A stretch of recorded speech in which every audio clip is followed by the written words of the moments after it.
चलिए स्टार्ट करते हैं तो और उस नए टॉपिक को समझते हैं पहले क्या है वो।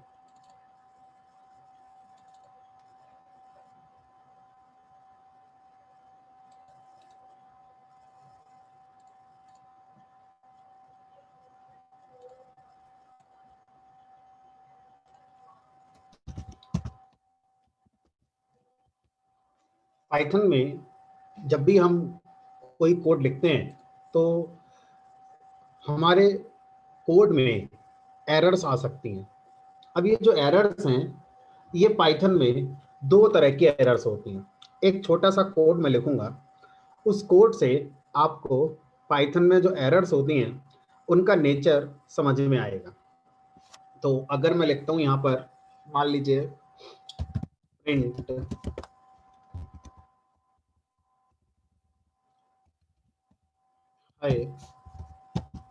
और यहाँ लिखा मैंने प्रिंट एक्स और यहाँ लिखा मैंने प्रिंट बाय। तो इस प्रोग्राम में तीन स्टेटमेंट्स हैं जो मैंने लिखे हुए हैं। अब अगर उन तीन स्टेटमेंट्स को मैं देखूं तो पहला स्टेटमेंट बहुत ही सिंपल है, हाई प्रिंट करेगा। दूसरा स्टेटमेंट में एक्स वेरिएबल की वैल्यू प्रिंट कराई जा रही है। अब एक्स वेरिएबल मेरे प्रोग्राम में नहीं है। अगर एक्स वेरिएबल मेरे प्रोग्राम में नहीं है तो ये एरर आएगी कि एक्स वेरिएबल आपके प्रोग्राम में नहीं है। अब उसके बाद जो भी मेरा कोड लिखा हुआ है वो एग्जीक्यूट होता है या नहीं होता है, तो अभी तक हमारा एक्सपीरियंस नहीं होता है। जहां तक आपका कोड सही लिखा हुआ है वहां तक आपका आउटपुट दिखाई देगा। उसके बाद जैसी लाइन पर आपके एरर है उस लाइन के बाद का आउटपुट नहीं आएगा।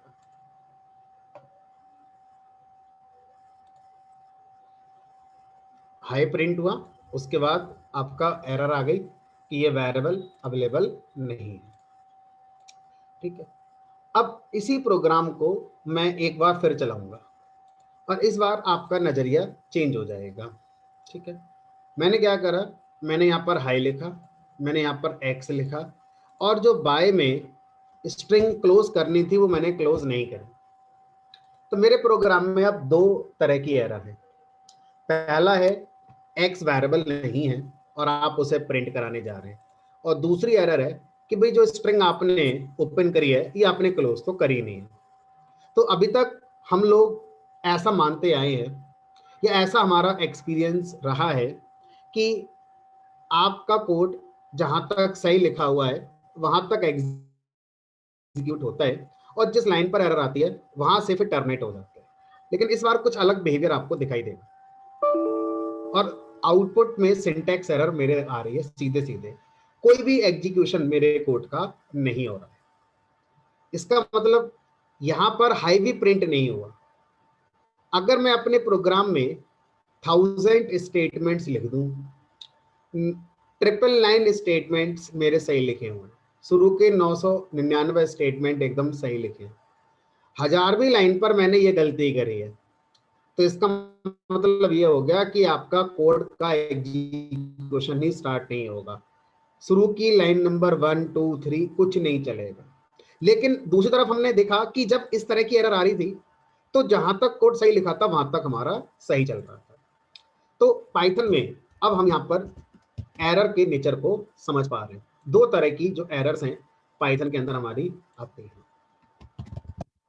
एरर्स इन पाइथन, पहली जो एरर होती है ये आपके सिंटैक्स गलत लिखने की वजह से आती है, जिसको हम बोलते हैं सिंटैक्स एरर। जो किसी भी स्टेटमेंट को लिखने के पाइथन ने रूल्स बताए हैं तो आपका जो एरर आता है उसे बोलते हैं सिंटैक्स एरर। जब आप पाइथन के रूल्स को फॉलो नहीं करते हैं और आप कोई स्टेटमेंट ऐसा लिख रहे हैं जिसमें जो बताया गया है वो नहीं फॉलो किया गया है। जैसे स्ट्रिंग डबल कोट से अगर स्टार्ट हुई है तो डबल कोट से ही मैच होनी चाहिए, एंड होनी चाहिए। ठीक है, इंडेंटेशन आपने प्रॉपर मेंटेन करना चाहिए।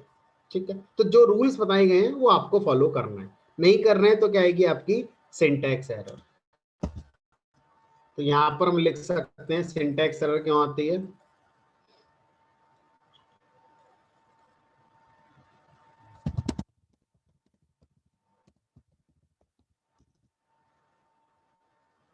if we do not follow rules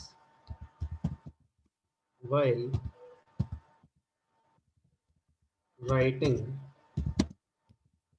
statements, statement को लिखते समय अगर हम रूल्स को फॉलो नहीं करते हैं तो जो हमारी एरर आती है दैट इज सिंटैक्स एरर। और दूसरे टाइप की जो एरर होती है इसको बोलते हैं एक्सेप्शन। एक्सेप्शन हमारे प्रोग्राम में क्यों आती है? पहली वजह हो सकती है रिसोर्स नॉट अवेलेबल। रिसोर्स का मतलब यहां पर हो सकता है कोई भी वेरिएबल आप यूज कर रहे हैं बट वो कहीं इनिशियलाइज नहीं हुआ है, तो वेरिएबल एक रिसोर्स हो गया। आप किसी फाइल को ओपन करके रीड करना चाहते थे, वो फाइल अवेलेबल नहीं हुई, जब कोड रन हुआ तो फाइल नॉट फाउंड एरर। आपका प्रोग्राम डेटाबेस कनेक्शन बना रहा था, डेटाबेस कनेक्शन ब्रेक हो गया, एक्सेप्शन आपकी यहां पर आएगी।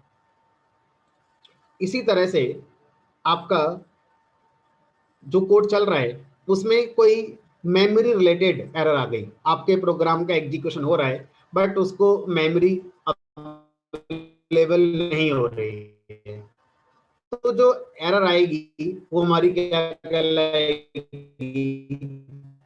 अगेन एक्सेप्शन कैटेगरी की एरर कहलाएगी।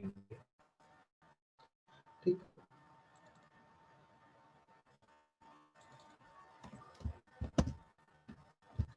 तो एक्सेप्शन हमारा आता है कब?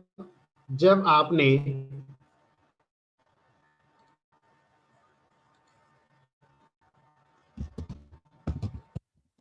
या तो लैक ऑफ रिसोर्सेज, इस तरह की जो चीजें होती हैं इनको हम क्या बोलते हैं? रिसोर्स के नाम से पाइथन में कहते हैं कि जब लैक ऑफ रिसोर्सेज होगा तो ये आपकी वजह हो सकती है नहीं की। ठीक है, लैक ऑफ रिसोर्सेज। दूसरी वजह क्या हो सकती है आपकी? Operation, logical error due to invalid और अनसपोर्टेड ऑपरेशन। क्या मतलब है इसका? मान लीजिए आपसे मैं कहता हूं कि मेरे पास एक वेरिएबल है एक्स, अब इसमें जो वैल्यू आएगी वो मैं यूजर से रन टाइम पर लाऊंगा। वाई एक वेरिएबल है, इसमें एक वैल्यू आएगी, मैं यूजर से रन टाइम पर लाऊंगा। फिर मैंने प्रिंट करा दिया एक्स डिवाइड वाई, तो अब ये ऑपरेशन होगा या नहीं होगा? कोई सिंटैक्स में तो मैंने कुछ गलती करी नहीं है, जो सिंटैक्स मुझे बताए गए हैं वो सिंटैक्स तो मैंने यूज करे ही है। लेकिन अगर x की वैल्यू मैं यहाँ पर कर दूं मान लीजिए हाई, और y की वैल्यू मैं यहाँ पर कर दूं मान लीजिए बाय, अब आप कहेंगे x डिवाइडेड बाई y, तो ये तो लॉजिकल एरर हो गई। क्यों आएगी? बिकॉज ऑफ इनवैलिड और अनसपोर्टेड ऑपरेशन। ये जो ऑपरेशन है स्ट्रिंग के साथ तो अलाउड ही नहीं है, तो ये जो एरर बनेगी ये सिंटैक्स एरर नहीं है, ये आपकी लॉजिकल एरर है। ठीक है, अनसपोर्टेड ऑपरेशन जहां जहां पर आपके हो रहे हैं वो सब क्या बनेगा? आपका ये बनेगा। अब पाइथन में मैं लूप चलाता हूं तो लिखा मैंने for x in range. Range expect करता है 3 इंटीजर वैल्यू 1 5 1। अब मैंने यहां पर कर दिया 0.1, तो ये जो यहाँ पर वैल्यू है ये लॉजिकल एरर दे देगी, क्योंकि यहाँ पर जो वैल्यू का एक्सपेक्टेशन था रेंज फंक्शन में वो इंटीजर ही था, लेकिन आपने फ्लोट दे दिया, अनसपोर्टेड है। तो जब जब अनसपोर्टेड वैल्यू या अनसपोर्टेड ऑपरेशंस पाइथन में कभी भी होंगे तो वो हमारा क्या बनेगा? लॉजिकल एरर बनेगा। और लॉजिकल एरर का मतलब होता है वो हमारा एक्सेप्शन तैयार होगा। ठीक है, तो जब जब मेरे प्रोग्राम में कोई एक्सेप्शन आएगी, अब ऐसा हो सकता है कि मैं मान लीजिए एआई का आपको कोई कॉन्सेप्ट पढ़ा रहा हूँ, ऐसा कई बार मेरे साथ हुआ है, मेरा खुद का एक्सपीरियंस है। और मैं आपको मान लीजिए इमोशन डिटेक्शन का एआई का एक कोड बनाकर दिखा रहा हूँ। अब इमोशन डिटेक्शन के कोड के लिए मेरे पास 50,000 इमेजेस हैं, उनका यूज करके मैं वो कोड बनाता हूँ। तो जब मैं 50,000 इमेजेस को मेमोरी में लोड करूंगा तो बहुत ज्यादा चांस है कि अगर आपकी रैम 4 GB या 6 GB है तो आपका आउट ऑफ मेमोरी एरर आ ही जाएगा, आपका प्रोग्राम वो रन ही नहीं होगा। तो अगर आप एआई की एप्लीकेशंस बनाना चाहते हैं जहां पर इमेजेस का बहुत ज्यादा यूज हो रहा है, जैसे मैंने अभी बोला 50,000 इमेजेस के साथ आप अपने कोड को रन कराएंगे, तो उस कोड में सब कुछ सही है लेकिन प्रोग्राम बंद हो जाएगा बीच में एक्सेप्शन देकर because of out of memory error. आपको जो मेमोरी अवेलेबल है उतनी सफिशिएंट नहीं है आपके कोड को एग्जीक्यूट होने के लिए। तो आउट ऑफ मेमोरी एरर जो है वो लॉजिकल एरर है, रिसोर्स नहीं मिल रहा है। रिसोर्स का मतलब यहाँ पर मेमोरी नहीं मिल रही है। आपने कोड सही लिखा है, जो सिंटैक्स बताए गए हैं वो सही बताए हैं, आपने सही इंप्लीमेंट करे हैं, बट बिकॉज ऑफ दिस आपका क्या है, आपका एक्सेप्शन आ सकता है। तो जब भी मेरे कोड में कोई भी एक्सेप्शन आती है तो हमारा इसके आने से क्या होता है, मेरे कोड का एग्जीक्यूशन उसी पॉइंट पर टर्मिनेट हो जाता है, उसके आगे कोड नहीं चलता। तो अब अगर मैं यहां लिख दूं कि सिंटैक्स एरर आने का एज ए प्रोग्रामर मेरे प्रोग्राम पर क्या इफेक्ट पड़ता है और एक्सेप्शन के आने पर मेरे प्रोग्राम पे क्या इफेक्ट पड़ता है, तो आप बताएंगे सिंटैक्स एरर से प्रोग्राम का एग्जीक्यूशन बिल्कुल नहीं होता है। Program is not executed at all. एक भी लाइन प्रोग्राम की एग्जीक्यूट नहीं होगी। इस बात से फर्क नहीं पड़ता कि सिंटैक्स एरर आखिरी लाइन पर आई है या पहली लाइन पर आई है या मिडिल के स्टेटमेंट में आई है, एक भी लाइन प्रोग्राम की आपके एग्जीक्यूट नहीं होती। लेकिन जब मेरे प्रोग्राम में एक्सेप्शन आती है तो उस पॉइंट तक कोड अगर मेरा सही लिखा हुआ है तो वह एग्जीक्यूट होगा।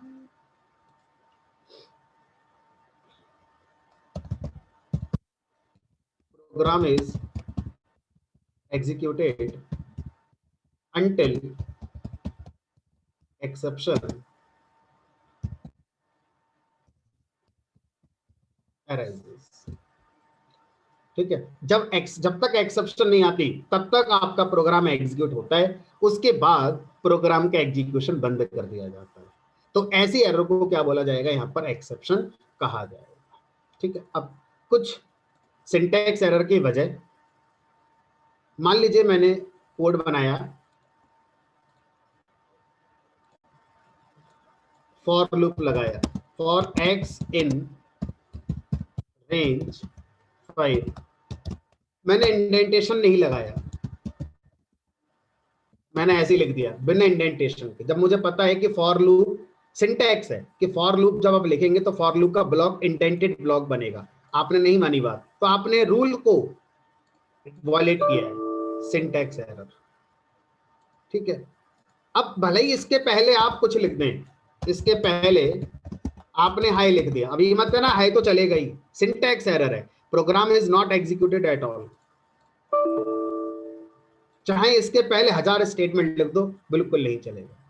अब मान लीजिए आपने ये तो लिख दिया, अब यहां पर एक और स्टेटमेंट लिखा, मान लीजिए प्रिंट एप्पल, लेकिन इसका इंडेंटेशन लेवल बदल दिया, सिंटैक्स एरर। ये रूल है कि एक ब्लॉक में इंडेंटेशन लेवल सेम होना चाहिए, सिंटैक्स एरर नहीं चलेगा। अब मान लीजिए आपने क्या करा, आपने ये कॉलम नहीं लगाया, सिंटैक्स एरर आपको करना ही होगा, इनवैलिड सिंटैक्स। ठीक है, अब मान लीजिए आपने यहाँ पे क्या करा, यहाँ पर ये जो प्रिंट फंक्शन का पैरेंथेसिस था ये आपने हटा दिया, सिंटैक्स एरर। जब फंक्शन कॉल करते हैं तो ओपन पैरेंथेसिस और फिर क्लोजिंग पैरेंथेसिस भी आएगा, सिंटैक्स एरर। अब आपने क्या करा, सेकंड वाले प्रिंट में जल्दीबाजी में स्पेलिंग मिस्टेक हो गई, प्रिंट की स्पेलिंग में आई रह गया लिखने से, PRNT लिख गया। तो अब ये जो आप लिख रहे हैं ये सिंटैक्स एरर नहीं है, ये रिसोर्स नहीं मिला, ये वाली एक्सेप्शन आएगी। लैक ऑफ रिसोर्सेज, वेरिएबल नहीं मिला, फंक्शन नहीं मिला, प्रिंट फंक्शन नहीं मिलेगा इस बार क्योंकि ये नहीं है लाइब्रेरी के अंदर। तो अब ये लाइन चलेगी, यानी कि मेरे पूरे कोड में सिंटैक्स एरर नहीं है, सब कुछ सही है। हाई प्रिंट हुआ वहां हुआ, और जिस लाइन पर वहां एक्सेप्शन आई थी वहां से प्रोग्राम टर्मिनेट हो गया। Program is executed until exception arises. जब तक एक्सेप्शन नहीं आती तब तक का कोड चलेगा, तब तक का कोड चला। तो ऐसी ढेरों सिचुएशन है जहां पर एक्सेप्शन आएंगे। कुछ और देखते हैं। मैंने अपने प्रोग्राम में लिखा प्रिंट, मान लीजिए 1, फिर लिख दिया मैंने प्रिंट 1 डिवाइड बाई 0, फिर लिख दिया मैंने प्रिंट 2। इन मैथमेटिक्स किसी भी नंबर का 0 से डिवीजन जब करते हैं तो इन्फिनाइट आता है। प्रोग्रामिंग लैंग्वेजेस में ऐसा नहीं होता, हर लैंग्वेज का अपना अपना आंसर है। पाइथन प्रोग्रामिंग लैंग्वेज में किसी भी नंबर को 0 से डिवाइड करने पर एक एक्सेप्शन बनती है, सिंटैक्स एरर नहीं, एक्सेप्शन, क्योंकि सिंटैक्टिकली किसी भी नंबर को किसी भी नंबर से डिवाइड किया जा सकता है। लॉजिकली ये जो डिवीजन हो रहा है ये सही नहीं है, बनाया, उसके बाद एक्सेप्शन आ गई, 0 डिवीजन एरर। इसी तरह से जब आप मान लीजिए यूजर से कोई भी इनपुट लाते हैं, 2 नंबर को सम करने का प्रोग्राम बना रहे हैं, या किसी एक नंबर को इनपुट कराते हैं, x equal to int input, और आप लिखा है यहाँ पर एंटर एज, आप अपनी एज एंटर करिए और एज की वैल्यू +1 करके मैं आपको दिखाऊंगा। ठीक है, तो ये बहुत छोटा सा कोड है, सिंटैक्टिकली सबको सही है। एंटर एज 5, आपकी एज 6 हो गई 1 साल बाद की। ठीक है, सब कुछ सही है, लेकिन मैंने लिखा यहाँ पर एंटर एज की जगह ABC। अब ABC जब रीड करा जाएगा तो ये जो फंक्शन है ये ABC को रीड कर लेगा, इसको कोई प्रॉब्लम नहीं आ रही है। लेकिन वो ABC जब इंट फंक्शन में जाएगा, इंटीजर में कन्वर्ट होने में, तो इनवैलिड ऑपरेशन हो जाएगा, क्योंकि इंट फंक्शन उस स्ट्रिंग को इंट में कन्वर्ट करता है जिसमें सिर्फ डिजिट हो। अगर उसमें कोई लेटर वगैरह आता है तो वो हमारा एरर देता है, और वो एरर कौन सी होती है, एक्सेप्शन कैटेगरी की होती है। इट मींस उससे पहले का कोड जितना रहा होगा वो चल चुका होगा, तभी तो यहाँ तक बात पहुंची है हमारी। उसके बाद का कोड अब आपका बिल्कुल नहीं चलेगा। क्या आ रही है, value error, invalid literal, letter मतलब वैल्यू। तो ऐसी ढेरों सिचुएशन होंगी जहां पर आपकी एक्सेप्शन बनेगी। जैसे आपने एक लिस्ट बनाई, इसमें कुछ एलिमेंट्स हैं, अब अगर मैं यहां पर लिखता हूं L ऑफ 0, तो L ऑफ 0 का मतलब है 0 इंडेक्स पर लिस्ट में जो एलिमेंट है वो आपको मिल जाएगा। अगर मैं लिख दूं यहां पर L ऑफ 10, तो लिस्ट के 10th इंडेक्स पर तो कोई है ही नहीं, तो रिसोर्स नहीं है, जिस इंडेक्स पर आप जाना चाहते हैं वहां पर रिसोर्स अवेलेबल नहीं है, तो ये एक्सेप्शन है, index error, list index out of range. हाँ, अगर आप स्क्वायर ब्रैकेट का पेयर लगाते हैं, लिस्ट प्रीफिक्स लगाते हैं, बट ये इंडेक्स नहीं बताते, तो ये सिंटेक्स का पार्ट है कि बताना तो पड़ेगा ही सिंटेक्स। जब तक इंडेक्स लिखोगे नहीं यहाँ पर, वो सही है गलत है बात की बात है, बट पार्ट ऑफ सिंटेक्स कि आपको यहाँ लिखना ही पड़ेगा इंडेक्स, नहीं लिखेंगे तो देखते हैं इनवैलिड सिंटेक्स। अब ये इनवैलिड सिंटेक्स वाली एरर है। तो जब जब आप रूल को फॉलो नहीं करते हैं स्टेटमेंट लिखते समय, तो बनता है हमारा सिंटेक्स एरर। ठीक है, और ये बनता है हमारा एक्सेप्शन। अब इसको एक दूसरे तरीके से देखते हैं। मान लीजिए आपसे कहा जाए कि भाई ये हमारा पाइथन इंटरप्रेटर है,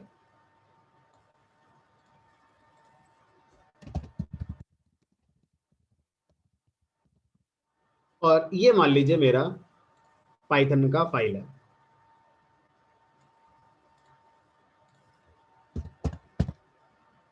अब इस फाइल को इंटरप्रेटर में जब एंटर किया जाता होगा, तो इंटरप्रेटर ही सिंटैक्स एरर चेक करता होगा, इंटरप्रेटर ही एक्सेप्शन लाने वाला काम करता होगा। सब कुछ हमारे लिए यही है, इंटरप्रेटर आउटर लेवल पर। बट जब हम इसके अंदर जाते हैं तो इंटरप्रेटर के अंदर एक कंपोनेंट यूज किया जाता है जिसका नाम होता है बाइट कोड कंपाइलर, जिसको हम जानते हैं बाइट कोड कंपाइलर। ये बाइट कोड कंपाइलर जो कंपोनेंट है, ये हमारा सिंटैक्स एरर को चेक करने वाला काम करता है। और जब ये सिंटैक्स एरर चेक करता है तो पूरे कोड को एक साथ स्कैन करता है। ध्यान से सुनेंगे, ये बाइट कोड कंपाइलर इंटरप्रेटर का एक इंटीग्रल पार्ट है, ये अलग नहीं हो सकता इससे। ठीक है, इसका इंटीग्रल पार्ट है। ये पूरे कोड को एक साथ स्कैन करता है, लाइन बाय लाइन कंपाइल नहीं करता, एक साथ पूरे कोड को कंपाइल करता है।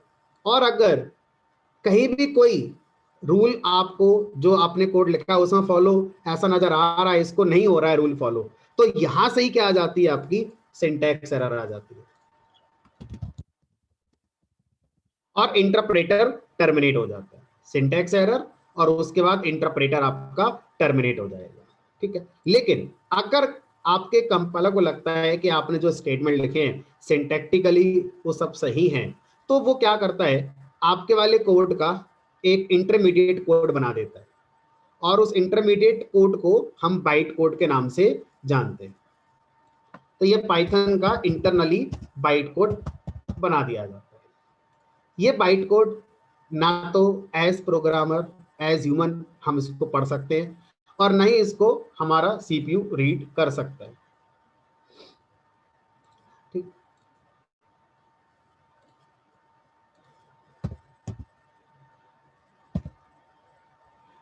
रजनी, आपके 2 डिवाइस आ रही हैं, आप एक डिवाइस से लॉगिन कर लीजिए, एक से आप लीव कर दीजिए।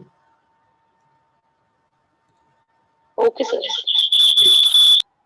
तो ये बाइट कोड आ रहा है हमारा यहाँ पर, और इस बाइट कोड के बाद फिर आपका अगला फेज जो होता है वो होता है हमारा वर्चुअल मशीन का एग्जीक्यूशन होना।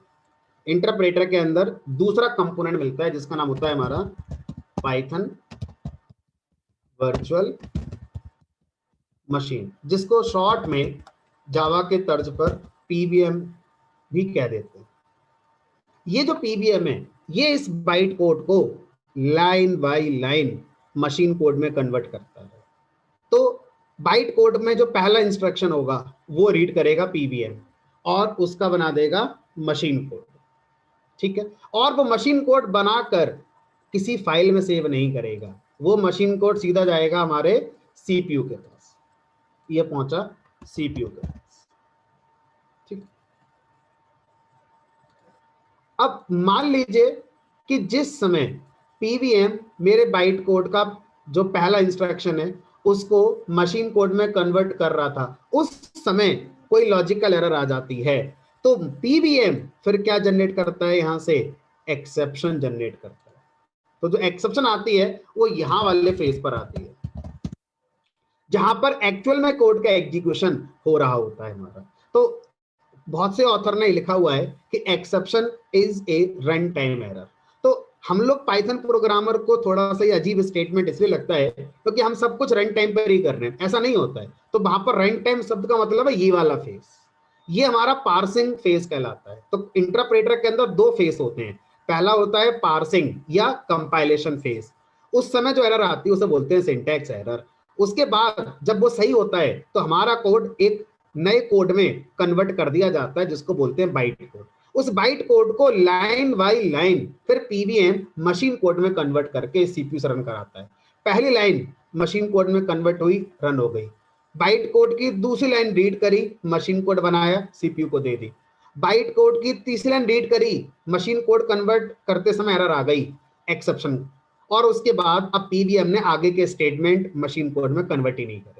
तो इस तरह से जो एक्सेप्शन है वो हमारा एक्चुअल टाइम पर यानी कि रन टाइम एरर ही कही जाती है। तो ये हमारा सिंटैक्स एरर और एक्सेप्शन वाला कॉन्सेप्ट हो जाता है। तो ये उस क्वेश्चन का आंसर बड़ी आसानी से आपको दे देता है ये डायग्राम, जिसमें आपसे ये पूछा जाता है कि अगर पाइथन में एरर 2 तरह की होती है तो पहले कौन सी एरर चेक करी जाती है। क्लियर है इस डायग्राम से, पहले सिंटैक्स एरर चेक करी जाती है, और सिंटैक्स एरर चेक हमारा लाइन बाय लाइन नहीं होती, पूरे कोड के एक साथ स्कैन करके सिंटैक्स एरर चेक करी जाती है। उसके बाद 0 एरर आने पर बाइट कोड बनता है, बाइट कोड का लाइन बाय लाइन एग्जीक्यूशन होता है। तो आउटर लेवल पर जब हमसे ये कहते हैं कि इंटरप्रेटर ये होता है तो वास्तव में हमें ये बताया जा रहा होता है।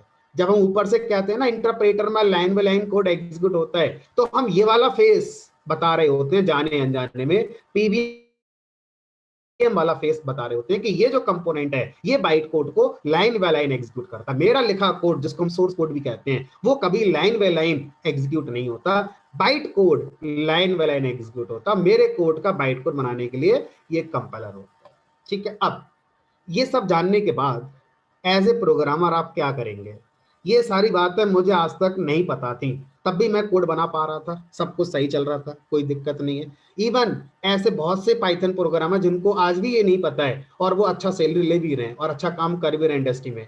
तो अगर आप ये जान रहे हैं तो एज ए प्रोग्रामर मुझे इसका एडवांटेज कहाँ होगा, मुझे इसका एडवांटेज ये मिलेगा कि जब मेरा कोड एक्सेप्शन जाता है, एक्सेप्शन में जाता है, तो मेरा रिमेनिंग कोड एग्जीक्यूट नहीं होता, मेरा रिमेनिंग कोड एग्जीक्यूट नहीं होता। तो मैं क्या कर सकता हूं, रिमेनिंग कोड को एग्जीक्यूट कर सकता हूं। एक सिचुएशन में आपको बनाकर दिखाता हूं जहां पर आपको समझ में आएगा कि ये टॉपिक अगर हम नहीं पढ़ते तो हमारा नुकसान क्या हो जाता, और पढ़ लिया है तो अब इसको हम एडवांटेज में कैसे ला सकते हैं। ये मेरा एक पाइथन का प्रोग्राम है।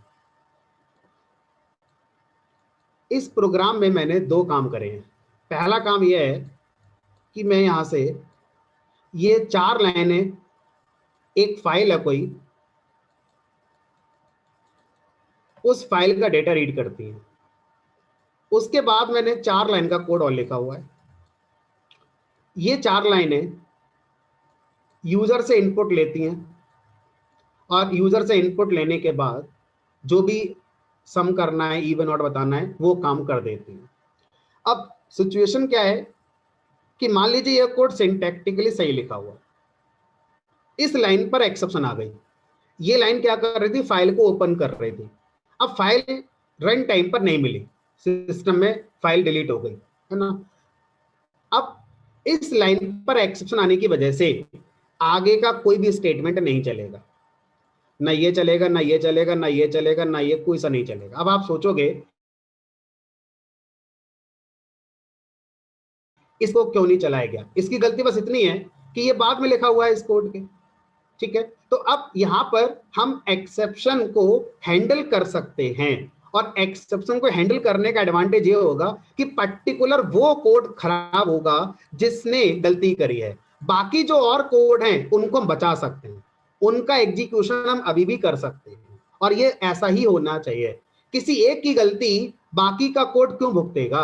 बाकी का जो कोड लिखा हुआ है वो अपना जो काम करना चाहता है उसे करने दो, है ना। सिर्फ इसलिए कि ये पहले आ गया और अगर इसमें कोई एक्सेप्शन आ गई तो इसकी वजह से आगे का कोड नहीं चलेगा, ये सही तरीका नहीं है।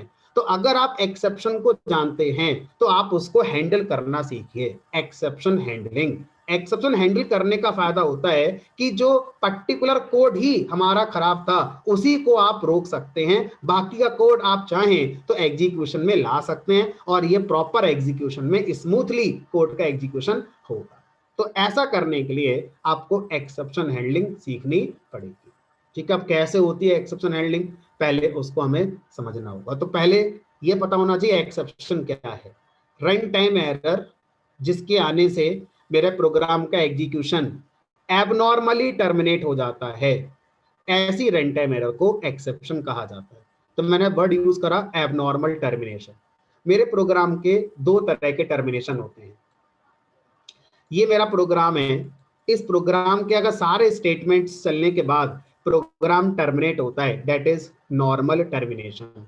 लेकिन मेरे प्रोग्राम में कुछ स्टेटमेंट चले और प्रोग्राम में कोई एक एक्सेप्शन आ गई जिसकी वजह से प्रोग्राम इसी लाइन पर टर्मिनेट हो गया, आगे का स्टेटमेंट चल ही नहीं पाए हमारे, तो ऐसे टर्मिनेशन को बोलते हैं एबनॉर्मल टर्मिनेशन, ठीक है। तो एक्सेप्शन की डेफिनेशन क्या है, दोबारा सुनेंगे। एक्सेप्शन एक रन टाइम एरर है जिसके आ जाने से मेरे प्रोग्राम का एबनॉर्मल टर्मिनेशन हो जाता है। इट मींस आपका प्रोग्राम कहीं ना कहीं चल रहा था लेकिन एक रन टाइम एरर आ गई जिसकी वजह से प्रोग्राम का टर्मिनेशन आपका हो गया। तो इस रन टाइम एरर को एक्सेप्शन कहा जाता है। अब बात आती है एक्सेप्शन हैंडलिंग। एक्सेप्शन क्या है वो समझ में आ गया, अब इसकी हैंडलिंग। तो एक्सेप्शन हैंडलिंग एक प्रोसेस का नाम है, एक मैकेनिज्म का नाम है, एक टेक्निक का नाम है जिसमें एक्सेप्शन की वजह से जो मेरे प्रोग्राम का एबनॉर्मल टर्मिनेशन हो रहा था उसको हम अवॉइड करा देते हैं, उसको हम दूर कर देते हैं, और मेरे प्रोग्राम का नॉर्मल टर्मिनेशन होगा, आगे का कोड भी मेरा चलेगा। तो वो प्रोसेस जिसमें हम ऐसा करते हैं उस प्रोसेस को क्या बोलते हैं, एक्सेप्शन हैंडलिंग कहा जाता है, ठीक है। चलो अब इसको कैसे इंप्लीमेंट किया जाता है वो सीखते। तो मैं एक छोटा सा कोड बनाता हूं और उस छोटे से कोड में आपको ये पूरे टॉपिक को कंप्लीट करूंगा। तो मान लीजिए मैं यहाँ पर एक मैसेज दे रहा हूँ भाई, उसके बाद एक मैंने लिस्ट बनाई, इस लिस्ट के अंदर मैंने कुछ वैल्यूज रखी हुई। अब मैं यूजर से एक इंडेक्स पूछ रहा हूँ कि यूजर आप इंडेक्स बताइए, और जो भी इंडेक्स यूजर बताएगा उस इंडेक्स पर इस लिस्ट में क्या एलिमेंट रखा है, ये मुझे मेरा प्रोग्राम बताएगा। तो मैंने यूजर से इंडेक्स इंपोर्ट लिया और इंटीजर बनाकर उसको लिख दिया, एंटर इंडेक्स। अब यहाँ पर इस इंडेक्स पर जो वैल्यू आई है वो मैं प्रिंट कराना चाहूंगा। यहाँ लिख दिया मैंने वैल्यू एल ऑफ इंडेक्स और प्रिंट कर दिया बात। तो इस छोटे से प्रोग्राम में मैं पूरा टॉपिक इंप्लीमेंट कर दूंगा। ठीक है, फिर समझ लेते हैं। 1 2 3 4 5 लाइन का प्रोग्राम है। इस पूरे प्रोग्राम में कहीं कोई सिंटैक्स एरर नहीं है। श्योर, इस लाइन में, इस पूरे कोड में कोई सिंटैक्स एरर नहीं है। परफेक्टली ये कोड कंपाइल होगा, इंटरनली बाइट कोड बनेगा। अब पहले वाले स्टेटमेंट का बाइट कोड का मशीन कोड जब बन रहा होगा कोई प्रॉब्लम नहीं आएगी, हाइपरटेट हो जाएगा। इसका मशीन कोड बनेगा, कोई प्रॉब्लम नहीं आएगी, लेकिन प्रिंट कुछ नहीं होगा, मेमोरी एलोकेशन लिस्ट के लिए हो जाएगा। जब ये लाइन चलेगी तो यूजर से हम एक इंडेक्स मांग रहे हैं और हम जानते हैं इनपुट फंक्शन से जो इंडेक्स आएगा एज ए स्ट्रिंग आएगा। उस स्ट्रिंग को अब हम इंट में कन्वर्ट करेंगे। अब यहाँ पर खतरा हो सकता है क्या, कि अगर यूजर ने जो इनपुट दिया, अगर उसने अपना नाम लिख दिया तो, अगर उसने अपना नाम लिख दिया तो वो इंटीजर में तो कन्वर्ट हो नहीं पाएगा, लेकिन अगर उसने सबको सही लिखा तो कन्वर्ट हो जाएगा। यानी कि ये वो एक पहला स्टेटमेंट है मेरे प्रोग्राम का जिसमें संभावना नजर आ रही है, जिसमें ये एक प्रॉब्लम नजर आ रही है कि हो सकता है कि यहाँ पर एक एक्सेप्शन आ जाए। क्यों? इंट फंक्शन में कन्वर्जन से रिलेटेड इनवैलिड ऑपरेशन हो सकता है। मान लो ये कोड बच गया और यहाँ पर कोई एक्सेप्शन नहीं आई। इस लाइन की बात करते हैं, एल ऑफ इंडेक्स, फिर इस लिस्ट के इस इंडेक्स पर जो भी रखा हुआ है वो प्रिंट हो जाएगा। लेकिन मेरे मन में फिर क्वेश्चन आया कि मान लो यूजर ने जो यहाँ पर इंडेक्स एंटर कराया है वो कर दिया 10। अब 10 स्ट्रिंग को इंट में कन्वर्ट किया जा सकता है परफेक्टली, इसमें आके वो स्टोर हो गया परफेक्टली, लेकिन जब वो लिस्ट के साथ एज इंडेक्स यूज हुआ तो लिस्ट की वजह से इंडेक्स एरर आ सकती है कि भाई लिस्ट में ये इंडेक्स पॉसिबल नहीं है। ये लाइन एकदम सही है, इसमें कहीं कोई समस्या नहीं है। तो इन दो लाइनों में मुझे लग रहा है कि मेरे कोड में एक्सेप्शन आ सकती है। गारंटी नहीं है, लग रहा है, पॉसिबिलिटी है, आ भी सकती है, नहीं भी आ सकती है। रन कराते हैं, डिपेंड करेगा यूजर क्या कर रहा है। एंटर इंडेक्स, मैंने सबको सही लिखा, मैंने हमारा लिख दिया 1, तो 1 एज ए स्ट्रिंग आएगा, इंटीजर में कन्वर्ट भी हो जाएगा और फिर एल ऑफ 1 में जाकर ये 20 लाकर दे भी देगा, सब कुछ परफेक्ट है। ठीक है, आप सोचो जब आप इस प्रोग्राम को दोबारा रन करेंगे तो फिर से यही आएगा, एंटर इंडेक्स। और आपने मान लो एक काम करते हैं, इसको थोड़ा सा और रीडेबल कर देते हैं, एंटर इंडेक्स के साथ ना यहाँ लिख देते हैं कि भाई 0 से लेके 3 तक का इंडेक्स ही देना, क्योंकि हमारे पास 4 ही एलिमेंट है लिस्ट में, 1 2 3 4। तो ये 0 पर है, ये 1 पर है, 2 पर है, 3 पर है। अब ज्यादा अच्छा रीडेबल हो गया आपका कोड। तो अब आप एंटर इंडेक्स की बात करते हैं और अपनी रेंज बता रहे हैं। ठीक है, तो यूजर इसको देखने के बाद भाई ऐसा ही करेगा। अब कभी कभी ऐसा भी हो सकता है कि यूजर के मन में कुछ आया और उसने 0 से 3 ना लिखकर 23 लिख दिया, आप उसे मना तो कर नहीं दोगे, तो मेरे प्रोग्राम में एक्सेप्शन आएगी, इंडेक्स एरर। सब कुछ सही था, इस इनपुट की वजह से मेरा प्रोग्राम खराब हो गया। प्रोग्रामर की गलती नहीं है ना इसमें, बताओ प्रोग्रामर इसमें क्या कर सकता है? सब कुछ तो सही लिखा ही है ना प्रोग्रामर ने। अब उसके मन में, यूजर के मन में क्या आ रहा है, कैसे पता चलेगा प्रोग्रामर को? तो इसमें तो कोई कुछ कर ही नहीं पाएगा, इसमें तो यूजर के हाथ में सारा खेल कि वो क्या दे रहा है क्या नहीं दे रहा है। सी प्रोग्रामिंग लैंग्वेज हमेशा परेशान रही है, क्योंकि सी प्रोग्रामिंग लैंग्वेज में इस तरह की समस्या का कोई समाधान नहीं है। बट पाइथन, जावा, .NET, इन लोगों ने टॉपिक बनाया एक्सेप्शन हैंडलिंग, और एज ए प्रोग्रामर हम इस पर कुछ कर सकते हैं। अब जरा लिटरल मीनिंग पर आना, जो हम पढ़ रहे हैं उसका नाम है एक्सेप्शन। इस वर्ड का हिंदी मीनिंग होता है अपवाद। इसका मतलब होता है जो हमेशा ना हो। अच्छा ये बताओ, हर साल ये पैंडेमिक होता है कोरोना जैसा? मतलब काफी लोगों की लाइफ में जो 70-80 साल जी रहे हैं, आज भी इतने एज पर हैं, क्या बोलेंगे वो लोग? यार ये तो एक्सेप्शनली ऐसा हो गया कि ये ऐसा पैंडेमिक आ गया। तो हम क्या बोलते हैं इंग्लिश में उसे? एक्सेप्शनली ऐसा हुआ, अपवाद स्वरूप ऐसा हो गया। ये डे टू डे लाइफ का हिस्सा नहीं है हमारा। इसी तरह से ये जो प्रोग्राम है, ये प्रोग्राम सही है और एक यूजर के नजर से मैं देखूं तो वो मेरे इस मैसेज को देखकर ऐसा ही इनपुट कराएगा, लेकिन एक्सेप्शनली 10 में से कोई एक यूजर ऐसा सोच सकता है कि अगर मैं ऐसा ना दूं तो क्या हो जाएगा, है ना। तो उस केस में जब उसने ऐसा सोचा तो मेरे प्रोग्राम में एक एरर बनी। उस एरर का नाम रखने वाले ने क्या रखा है, अपवाद, क्योंकि ये हमेशा नहीं होता है, हमेशा यूजर ऐसा नहीं करने वाला है, ऐसा एक्सेप्शनली हो रहा है, इसलिए हम इस एरर को किस नाम से जानते हैं, एक्सेप्शन के नाम से जानते हैं। ये हमेशा नहीं आ रही है, ठीक है। सिंटैक्स एरर तो फिक्स है, वो तो आएगी अगर गलती हो गई तो। सर चलो जैसे तो कभी बोलिए। किसी किसी वेबसाइट पे ऐसा होता है, फिर बैंक के वेबसाइट पे ऐसा होता है कि कुछ लिखते हैं हम लोग, तो अगर गलत लिखेंगे तो राइट ही नहीं हो पाता, टाइप ही नहीं हो पाता है, ऐसा कुछ यहाँ भी कर सकते हैं क्या? नहीं, वो आपका जो ग्राफिकल यूजर इंटरफेस है उसके वैलिडेशन फीचर हो गए, जावास्क्रिप्ट का फीचर हो गया कि अगर वहां पर आपको कहा गया डिजिट लिखो और आप अल्फाबेट लिख रहे हो तो वो टाइप ही नहीं होगा, दैट इज वैलिडेशन ऐसा होता है। इम्प्लीमेंटेशन ना, वो आगे आपका वैलिडेशन हो गया।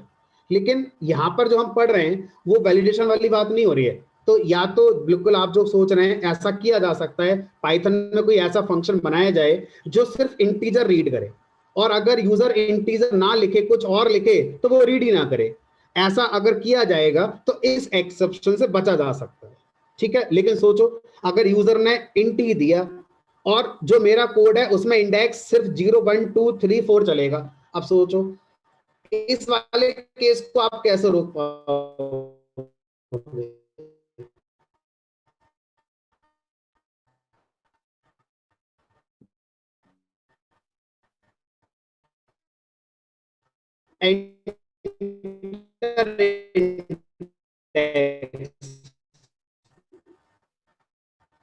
यहाँ पे आप मान लो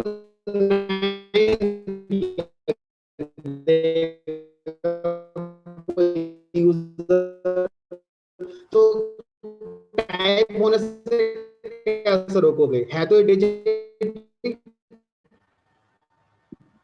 अब तो प्रोग्राम बनेगी तो ठीक, वो एक सब आगे दो ऐसी किस्मत बनने किया जा सकते वाले हर कोड हो पाएगा। अगर मैं कर रहा हूँ इमेज, मैं कर रहा हूँ यूट्यूब, पर कनेक्शन गया, लाइट चली गई, क्या कर ट्यूशन से आपका एक्सेप्शन आने के चांसेस होंगे। वो कौन कौन से स्टेटमेंट्स हैं जिनके एग्जीक्यूशन से आपके एक्सेप्शन आने के चांसेस होंगे, हमने आइडेंटिफाई कर लिया। सर ये वो दो स्टेटमेंट हैं जिनकी वजह से हो सकता है एक्सेप्शन आ जाए, हो सकता है ना आए, ठीक है। अब क्या करिए, उन दोनों स्टेटमेंट को एक ब्लॉक के अंदर लिखिए और उस ब्लॉक का नाम होगा ट्राई ब्लॉक। तो ट्राई कीवर्ड का यूज करके हम एक ब्लॉक बनाएंगे जिसको बोलेंगे ट्राई ब्लॉक, और इस ट्राई ब्लॉक में उन स्टेटमेंट्स को लिखना है जिनके एग्जीक्यूशन से आपको लगता है कि हो सकता है एक्सेप्शन आ जाए, हो सकता है ना आए, लेकिन 1% भी चांस लग रहा है तो उठाकर रख दो उसके ट्राई ब्लॉक के अंदर। ऐसा लिखने से कोई मैजिक नहीं हो जाता, ठीक है। और ऐसा लिखने से आप एक सिंटैक्स एरर की तरफ बढ़ गए। ट्राई ब्लॉक अकेला प्रोग्राम में कभी नहीं आता। अगर आपने ट्राई ब्लॉक लिखा और कोड रन करा दिया तो ये सिंटैक्स एरर आ जाएगी। क्यों? ट्राई ब्लॉक के साथ हमेशा एक दूसरा ब्लॉक आएगा ही आएगा, और उस दूसरे ब्लॉक का नाम है एक्सेप्ट ब्लॉक। इसी को जावा डॉट नेट में कैच ब्लॉक कहते हैं, और यही चीज पाइथन के अंदर एक्सेप्ट ब्लॉक होती है। अब एक्सेप्ट ब्लॉक क्या कहता है कि भाई मेरे आगे आपको बताना पड़ेगा कि कौन सी एक्सेप्शन है जिसको आप हैंडल करना चाहते हैं। तो जो एक्सेप्ट ब्लॉक है, इस ब्लॉक को हैंडलर भी कहा जाता है, एक्सेप्शन का हैंडलर भी कहा जाता है। ये ब्लॉक एक्सेप्शन को हैंडल करने वाला काम करता है। कौन सी एक्सेप्शन? जो पूरे प्रोग्राम में आएंगे हमने करना ही, जो इसके ट्राई ब्लॉक के स्टेटमेंट में आएंगी उनको हैंडल करने वाला काम ये करेगा। लेकिन एक्सेप्ट ब्लॉक के आगे हमें क्या लिखना पड़ता है? उस एक्सेप्शन का नाम लिखना पड़ता है जिसको हम हैंडल करना चाह रहे हैं, ठीक है। तो अब इसका मतलब यह है कि अब आपको थोड़ा सा टेक्निकली पता होना चाहिए कि जो स्टेटमेंट्स आपने यहाँ लिखे हैं उनसे कौन कौन सी एक्सेप्शन आने के चांसेस हैं। तो इस स्टेटमेंट से मुझे कन्वर्जन वाली एरर आएगी, और जब भी कन्वर्जन एरर आती है तो कन्वर्जन एरर को पाइथन में वैल्यू एरर कहा जाता है। वैल्यू एरर हमेशा आ सकती है जब आप एक टाइप को दूसरे टाइप में कन्वर्ट करें और वो कन्वर्ट ना हो पाए, तो ऐसी एरर हमारी वैल्यू एरर कहलाती है। ठीक है, और इस वाली लाइन पर संभावना है कि आपका इंडेक्स आउट ऑफ रेंज अगर हो गया तो आपकी जो एक्सेप्शन आएगी वो इंडेक्स एरर आएगी। अभी इन एक्सेप्शन को जब पाइथन की लाइब्रेरी में लिखा गया है तो इसी नोटेशन कैपिटल लेटर में लिखा गया। वैल्यू एरर में वी कैपिटल है, एरर का ई कैपिटल है। ये अपने आप में कौन है, अभी शायद ये थोड़ा सही नहीं होगा बताना, लेकिन फिर भी एक वर्ड बस बोल देता हूं कि जितनी भी एक्सेप्शन है वो पाइथन के लाइब्रेरी में क्लासेस है। क्लास के टॉपिक हम आगे पढ़ेंगे, अभी के लिए मान लेते हैं कि हमें वैल्यू एरर एक्सेप्शन जब भी लिखनी होगी तो वी कैपिटल और ई कैपिटल बिना स्पेस के लिखनी होगी। इंडेक्स एरर में आई कैपिटल और ई कैपिटल है। बिहाइंड द सीन ये सब क्लासेस होंगी। ठीक है, चलिए तो अब एक्सेप्ट ब्लॉक के आगे स्पेस देकर आप बताएंगे क्या कि ये जो एक्सेप्शन है कौन सी वाली आप हैंडल करना चाहते हैं। मान लीजिए मैं यहाँ पर इंडेक्स एरर को हैंडल करना चाहता हूँ, तो लिख दिया मैंने यहाँ पर इंडेक्स एरर। उसके बाद एक्सेप्ट ब्लॉक का स्टेटमेंट लिखेंगे। अब एक्सेप्ट ब्लॉक के स्टेटमेंट में क्या लिखोगे आप जनरली यहाँ पर अल्टरनेट स्टेटमेंट लिखते हैं। जो ट्राई ब्लॉक के स्टेटमेंट लिखे थे उनसे आपका कोड एग्जीक्यूट नहीं हो पा रहा है, तो आप एक्सेप्ट ब्लॉक में उनके अल्टरनेट स्टेटमेंट लिखिए। तो ट्राई ब्लॉक का पर्पस क्या था, यूजर से इंडेक्स लाकर लिस्ट पर उस इंडेक्स की वैल्यू दिखाना। अगर वो पर्पस ट्राई ब्लॉक से हो गया है तो एक्सेप्शन नहीं आई होगी, और अगर वो पर्पस पूरा नहीं हुआ है तो उसका अल्टरनेट कोड यहाँ लिख दो। यहाँ लिख दो कि भाई इंडेक्स की वैल्यू आप क्या मान के चल रहे हो, अपनी तरफ से 0 मान के चल रहे हो, ये आप हैंडल कर रहे हो, है ना। जो परेशानी आई थी कोड में उसको आप डील कर रहे हो, तो इसी को बोलते हैं डील करना, अल्टरनेट कोड प्रोवाइड करना। ठीक है, सिर्फ कोड को आगे रन करा दिया ये हैंडल करना नहीं होता है। कोड आगे रन होना चाहिए। आगे के कोड में अगर इस वेरिएबल का यूज हुआ तो कैसे करोगे, तो इसकी अल्टरनेट वैल्यू लेकर चलो यहाँ पर। ठीक है, और जो वहां लिखा था वही आप यहाँ पर लिख सकते हो, एल ऑफ इंडेक्स। अब इस कोड को अगर मैं रन कराऊंगा, अगर मैंने प्रॉपर इंडेक्स लिखा 1, तो ट्राई ब्लॉक अपने आप में सक्षम है कि वो अपने कोड को एग्जीक्यूट करा पाएगा जिस पर्पस के लिए वो लिखा गया है। तो मुझे एक्सेप्ट की जरूरत ही नहीं है ना, ये चलेगा। तो कॉन्सेप्चुअली एक्सेप्ट ब्लॉक तब चलेगा ये वाला जब ट्राई ब्लॉक में इंडेक्स एरर आएगी, और इस तरह के कोड का एग्जीक्यूशन होने पर कोई इंडेक्स एरर ट्राई ब्लॉक में नहीं आएगी। तो ट्राई ब्लॉक के स्टेटमेंट के बाद फिर क्या चलेगा, एक्सेप्ट ब्लॉक के बाद जितना कोड बचा है वो नॉर्मली चलेगा। अब मान लीजिए इस कोड को मैंने फिर से रन कराया और इस बार मैंने यहाँ पर 100 लिख दिया। जैसे ही मैंने ये लिखा ट्राई ब्लॉक के अंदर इंडेक्स एरर बन गई। अभी तक क्या हो रहा था, ट्राई ब्लॉक था ही नहीं, एक्सेप्ट ब्लॉक था ही नहीं, प्रोग्राम बंद हो जा रहा था। अब ट्राई ब्लॉक लिखा हुआ है, ट्राई ब्लॉक में exception I, index error, except block लगा हुआ है, वो उसको हैंडल कर रहा है, एक्सेप्ट ब्लॉक चलेगा, उसके आगे का कोड आपका नॉर्मल हो जाएगा।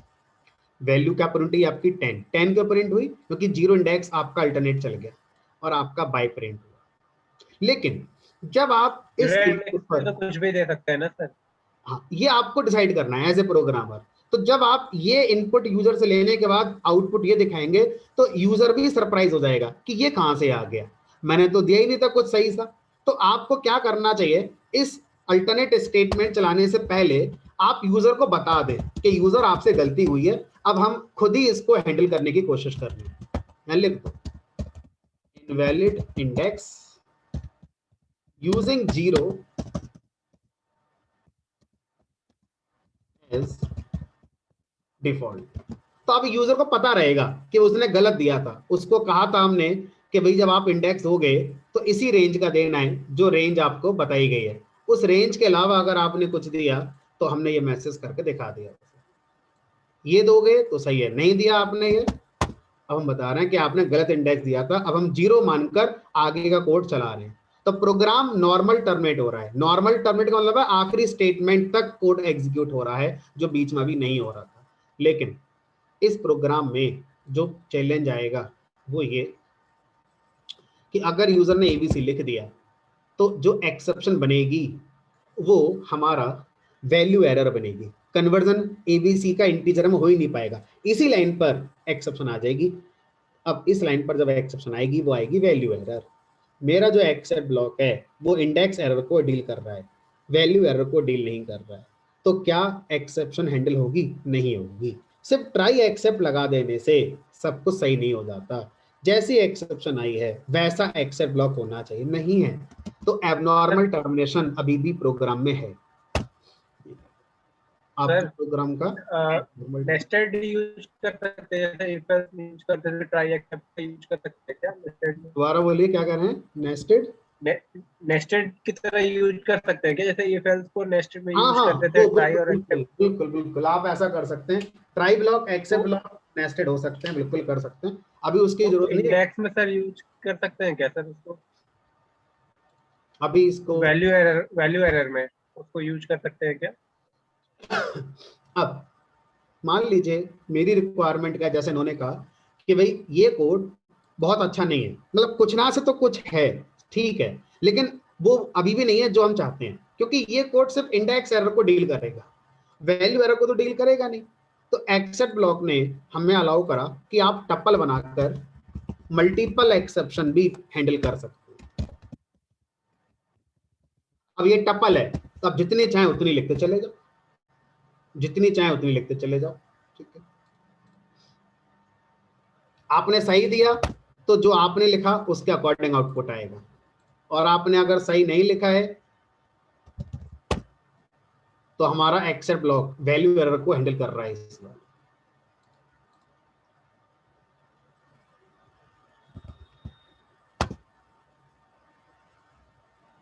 तो इस तरह से हम क्या कर सकते हैं, इस तरह से यहां पर हम बता सकते हैं कि हमारा जो एक्सेप्ट ब्लॉक है ये मल्टीपल एक्सेप्शन को हैंडल कर रहा है। इस वाली अप्रोच में भी एक प्रॉब्लम है। अब इस वाली अप्रोच में क्या प्रॉब्लम है? इस अप्रोच में प्रॉब्लम यह है कि मान लीजिए दोनों एक्सेप्शन मेरे कोड में आ रही हैं तो वो एक ही तरीके से डील हो रही हैं, मतलब उनका अल्टरनेट कोड एक ही है, इंडेक्स 0। मेरी रिक्वायरमेंट में अगर ऐसा हुआ कि इंडेक्स एरर मैं अलग तरीके से हैंडल करूंगा और वैल्यू एरर मैं अलग तरीके से हैंडल करूंगा, तो ये तो हो नहीं पाएगा। अभी यह है कि हो रहा है लेकिन मेरे हिसाब से नहीं हो रहा है, तो फिर पाइथन ने अलाउ किया कि आप एक ट्राई ब्लॉक के लिए मल्टीपल एक्सेप्ट ब्लॉक यूज कर सकते हैं। तो यहां पर मैंने इसको वैल्यू एरर या इसको मैंने इंडेक्स एरर का रखा और एक एक्सेप्ट ब्लॉक और बना दिया और यहां लिख दिया वैल्यू एरर,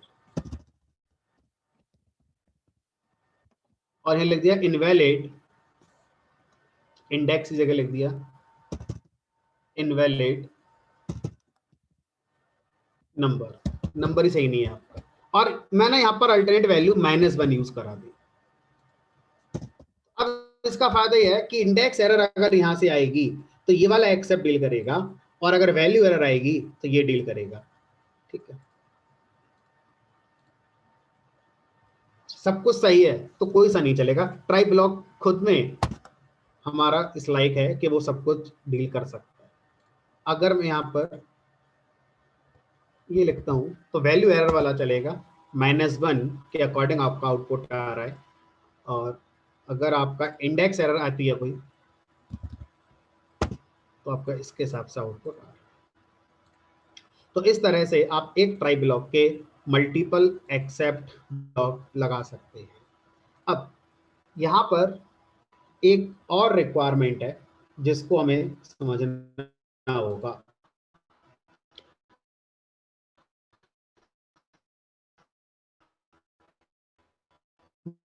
मान लीजिए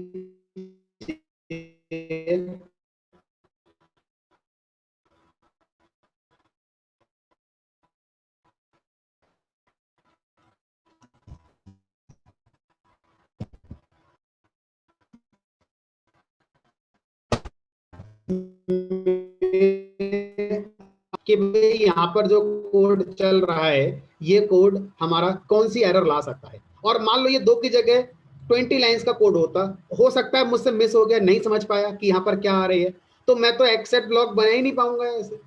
तो इस प्रॉब्लम का क्या सॉल्यूशन है? प्रॉब्लम क्या है? मुझे आइडिया ही नहीं लग पा रहा है कि ट्राई ब्लॉक में कौन सी एक्सेप्शन आ सकती है, और अगर वही आ गई तो कोड तो मेरा फेल हो जाएगा, एबनॉर्मल टर्मिनेशन में चला ही जाएगा। तो इस प्रॉब्लम का एक सॉल्यूशन दिया गया। वो सॉल्यूशन क्या है? वो सॉल्यूशन ये है कि आप क्या कर सकते हैं, जितनी भी एक्सेप्शन है, इंटरनली पाइथन ने क्या करा है, जितनी भी एक्सेप्शन है उन सारी एक्सेप्शन को एक पेरेंट चाइल्ड अरेंजमेंट दिया हुआ है। पेरेंट चाइल्ड अरेंजमेंट का मतलब यहाँ पर यह है कि एक छोटा सा एनालॉजी से मैं आपको समझाता हूँ।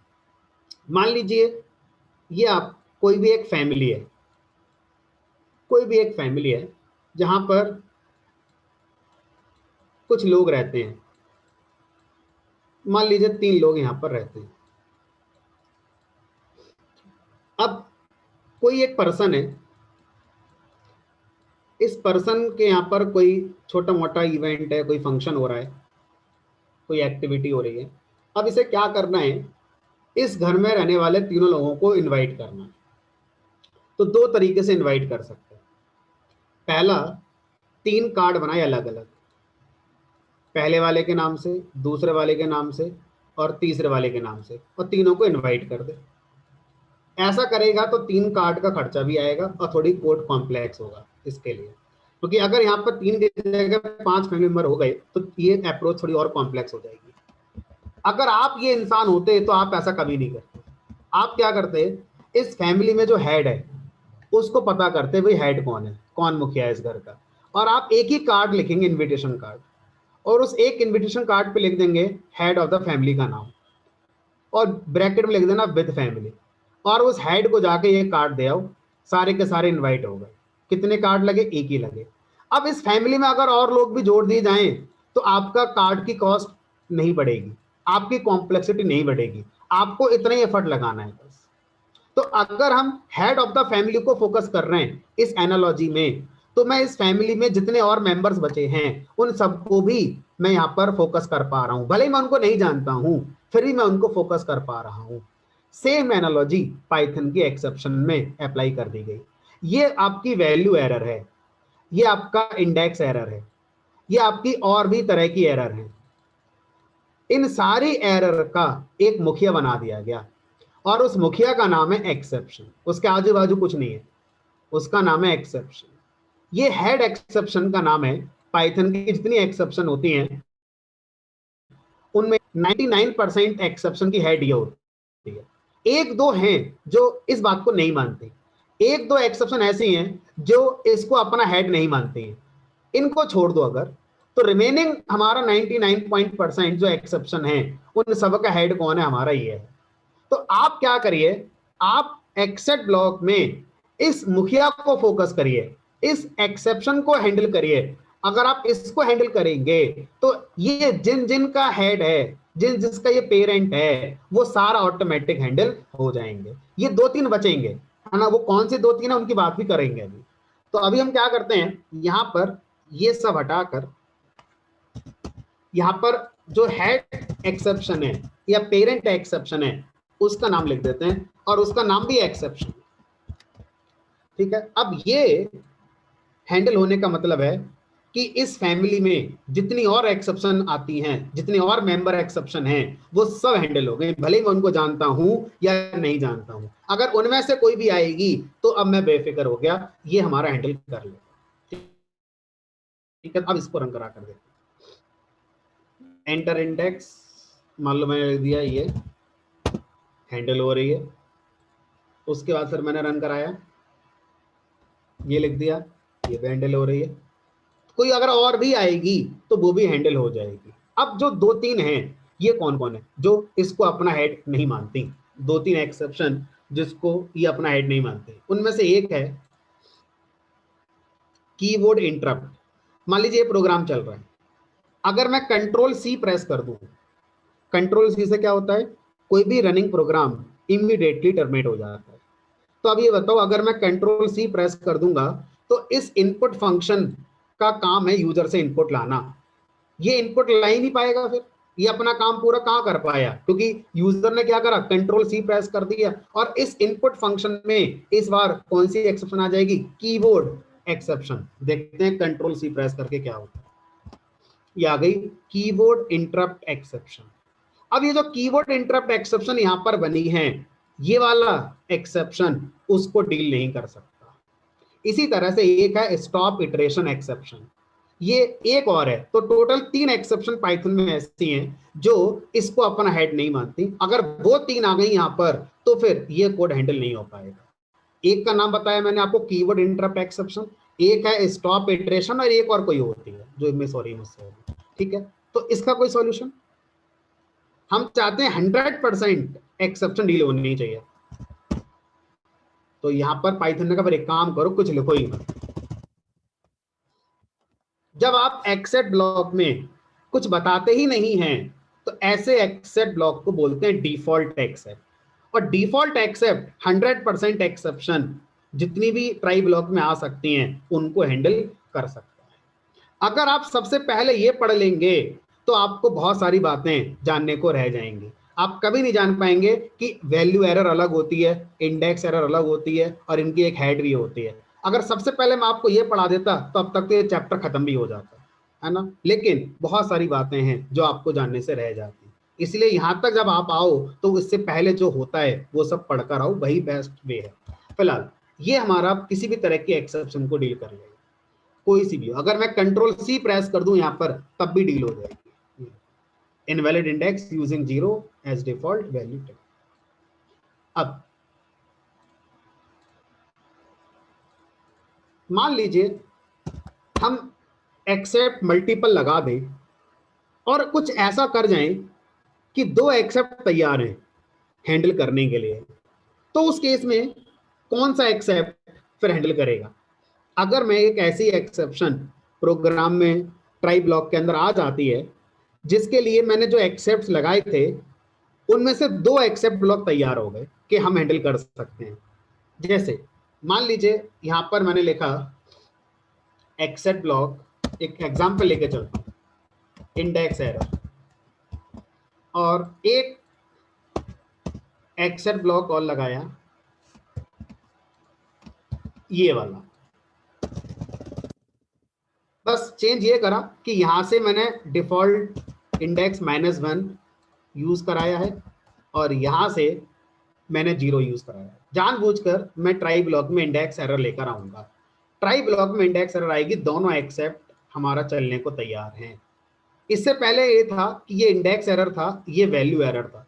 जब 2 एक्सेप्ट अलाउड है, 3 अलाउड है, 4 अलाउड है, तो इस तरह से भी अलाउड होने चाहिए। यस, ऐसा अलाउड है। तो अब इंडेक्स एरर आने पर इंटरप्रेटर जो सबसे पहला एक्सेप्ट ब्लॉक है पहले उसको मौका देगा। अगर वो हैंडल कर सकता है तो फिर उसके बाद जितने एक्सेप्ट हैं अब उनमें से कोई नहीं चलेगा, और एक्सेप्ट ब्लॉक के बाद जो स्टेटमेंट लिखे हैं वो आपके नॉर्मली चलेंगे। ठीक है। अगर पहला वाला एक्सेप्ट ब्लॉक उस एक्सेप्शन को हैंडल नहीं कर पा रहा है तो दूसरे वाले को मौका मिलेगा, तीसरे वाले को मिलेगा, ऐसे करके मौका मिलेगा। तो इंडेक्स एरर आती है, इंडेक्स एरर वाला चलेगा 0 एज ए डिफॉल्ट इंडेक्स मैंने यूज कर रहा है, ये वाला चला, ये नहीं चला। लेकिन सोचो अगर मैं यहां पर वैल्यू एरर कर दूं तो इंडेक्स एरर तो इसे डील कर ही नहीं पाएगा, मौका इसे मिला होगा बट ये चल ही नहीं पाया, इसको हैंडल कर ही नहीं पाया। अब इसको मौका मिला, ये कर लेगा हैंडल। ठीक है। अब जब आप ये सब जान जाते हैं तो फिर आपको एक रूल ध्यान रखना होगा। रूल लॉजिकली सोचिएगा, अगर मैं ऐसे लिख दूं तो इस बेचारे को, अब ये बेचारा हो गया, इस बेचारे को कब मौका मिलेगा चलने का, क्योंकि ये कह रहा है मैं तो सब कुछ हैंडल कर लूंगा, यहां तक कभी बात ही नहीं पहुंचेगी। इंटरप्रेटर क्या कहता है कि ट्राई ब्लॉक में जो एक्सेप्शन आएगी सबसे पहले मौका मिलेगा फर्स्ट एक्सेप्ट ब्लॉक को। अब पहला वाला जो है वो डिफॉल्ट वाला है, वो कह रहा है मैं आगे बात बढ़ने ही नहीं दूंगा और मैं सब कुछ हैंडल कर सकता हूं, कोई सी एक्सेप्शन आ जाए। तो अब ये बताओ, ये तो हमने लिखा है बिना मतलब 5 लाइन का कोड एक्स्ट्रा लिख दिया, चलना तो कभी है नहीं है हमारा। तो फिर ये सिंटैक्स एरर का पार्ट बना दिया गया कि ऐसा आप कर ही नहीं सकते। देखते हैं एरर क्या आती है। Default except must be last.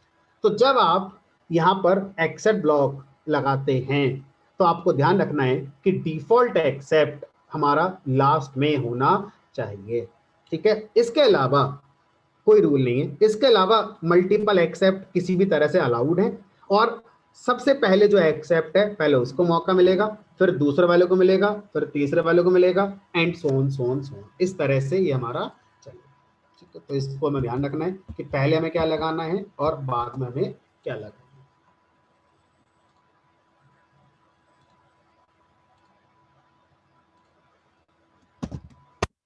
आगे चलते हैं। अब मान लीजिए ये हमारा ट्राई एक्सेप्ट ब्लॉक हो जाता है। इसके अलावा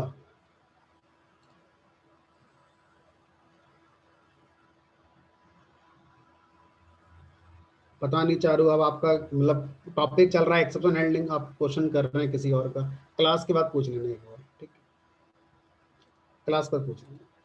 तो अब यहाँ पर अगर मान लीजिए ये हमारा ट्राई ब्लॉक है और ये हमारा एक्सेप्ट ब्लॉक चल रहा है, और इस एक्सेप्ट ब्लॉक पर कुछ और यूज केस अगर मुझे बनाने हो तो और क्या यूज केस बन सकते हैं। मान लीजिए यहाँ पर मैंने प्रिंट मैसेज कर दिया 10 डिवाइडेड बाई 0। तब मुझे बताओ कि इस एक्सेप्शन को कौन सा एक्सेप्ट ब्लॉक हैंडल करेगा, इंडेक्स एरर वाला हैंडल करेगा या डिफॉल्ट एक्सेप्ट हैंडल करेगा? सर दोनों नहीं करेंगे, दोनों सर नहीं करेगा। डिफॉल्ट। क्योंकि सर ट्राई के अंदर नहीं है ना सर। डिफॉल्ट आएगा सर। डिफॉल्ट चलेगा। चलो तो समझते हैं, यही चीज हमें फोकस करनी है कि जो ये एक्सेप्ट ब्लॉक हम बना रहे हैं इसने क्या पूरे प्रोग्राम की एक्सेप्शन के लिए काम करना है? सिर्फ इसके करस्पॉन्डिंग जो ट्राई ब्लॉक था उसकी एक्सेप्शन के लिए काम करना है, ठीक है। तो अब यहाँ पर जो एक्सेप्शन आ रही है इसको कोई भी हैंडल नहीं करेगा, तो फिर क्या होगा? एबनॉर्मल टर्मिनेशन, यहां तक का कोड चलेगा, यहां से प्रोग्राम बंद, खत्म, कुछ नहीं बचा।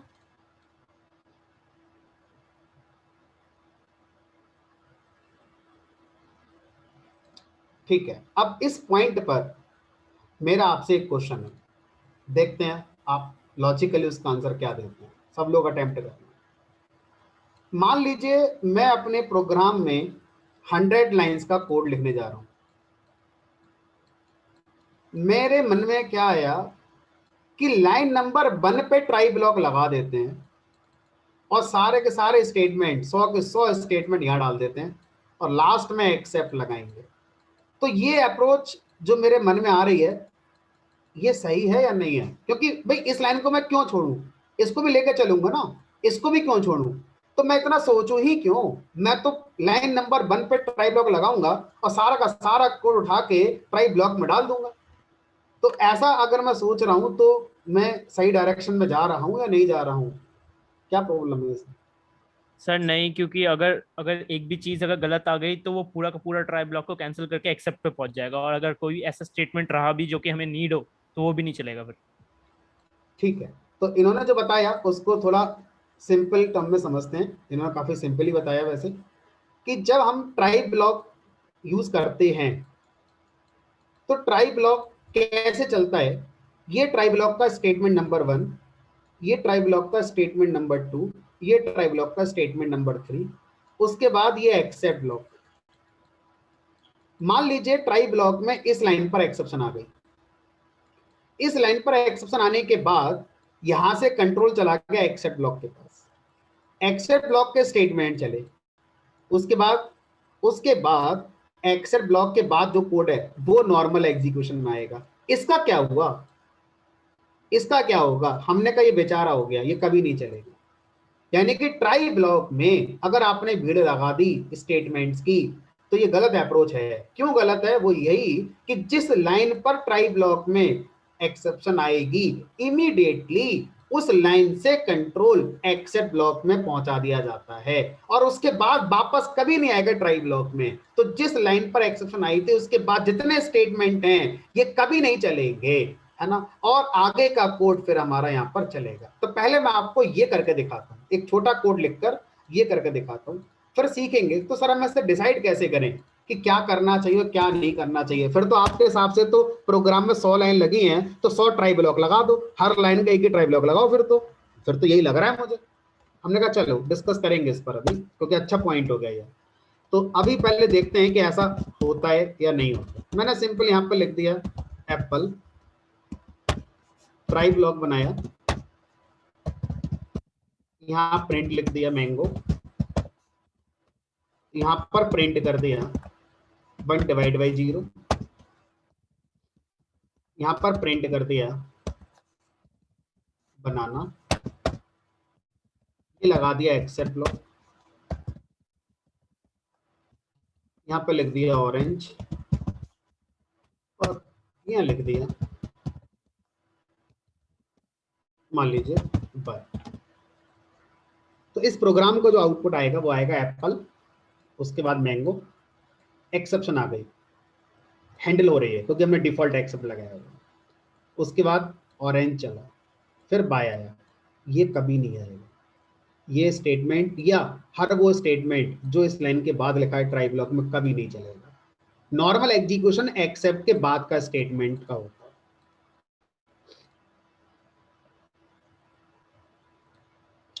Apple mango, exception I, handle हो गई, उसके बाद एक्सेप्ट ब्लॉक चल गया और फिर बाय चला। ये बनाना आउटपुट में कभी नहीं है। तो जो आप कह रहे थे वो गलत अप्रोच है कि लाइन नंबर 1 पे ट्राई ब्लॉक लगा दो और सारा का सारा कोड उठाकर डाल दो ट्राई ब्लॉक में और सेफ हो जाओ। सेफ नहीं हो गए, बहुत पुअर प्रोग्रामिंग हो गई। तो फिर सही सॉल्यूशन क्या है, क्या मुझे करना चाहिए, लॉजिकली समझेंगे।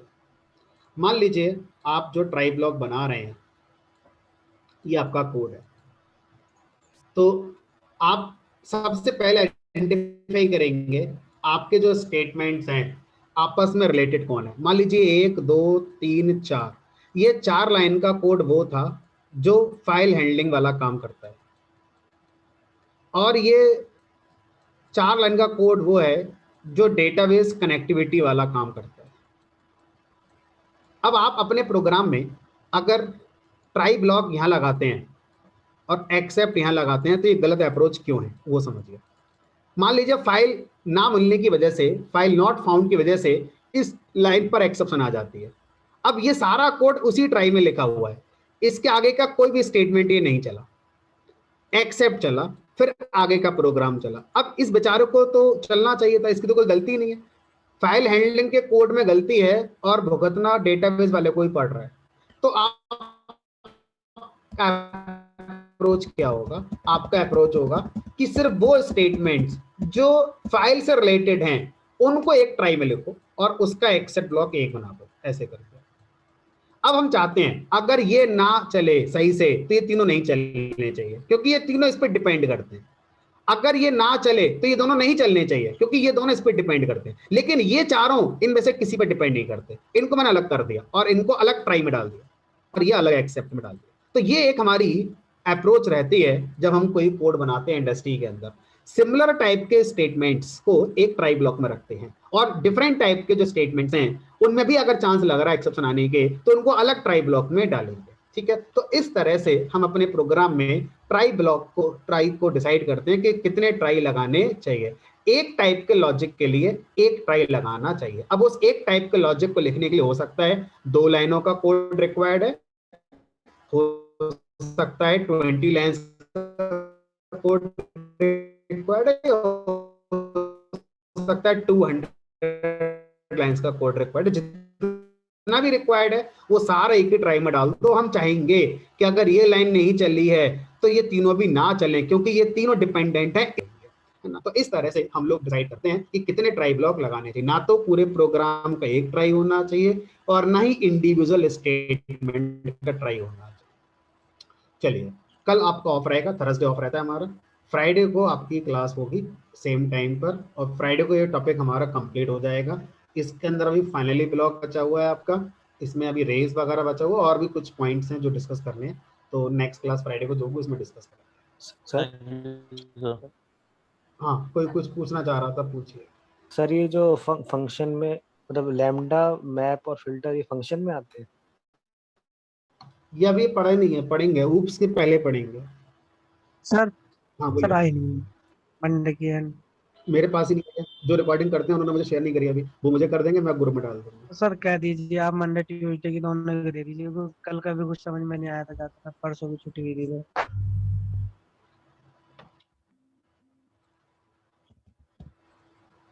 सौरभ, अगर रिकॉर्डिंग आपके पास टाइम थोड़ा सा निकले थोड़ा शेयर कर देना ग्रुप में डाल के, उसमें ड्राइव पे डाल के। सर लिंक ऑलरेडी शेयर है। लिंक शेयर कर दिया आपने?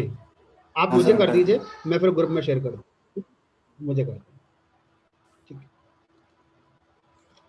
हाँ जी, और बताओ सर कौन क्या पूछ रहा है? सर एक क्वेश्चन था रिलेटेड टू concatenation. I हाँ चारू send you बताओ the क्या क्वेश्चन? code. अच्छा ठीक है, मिल गया मुझे। इसमें आपकी एक हाँ, लिस्ट बनी हुई है, yes sir. इसमें आप मुझे ऑब्जेक्टिव बता दीजिए करना क्या चाहते हैं। सर जब मैं उसको concatenate कर रही हूँ तो जो इसका कोड है, मतलब जब मैं लिस्ट को लिस्ट के साथ concatenate कर सकते हैं, ऐसे स्ट्रिंग को स्ट्रिंग के साथ concatenate कर ठीक सकते है, हैं, बट लिस्ट जब को लिस्ट का मतलब I0 जो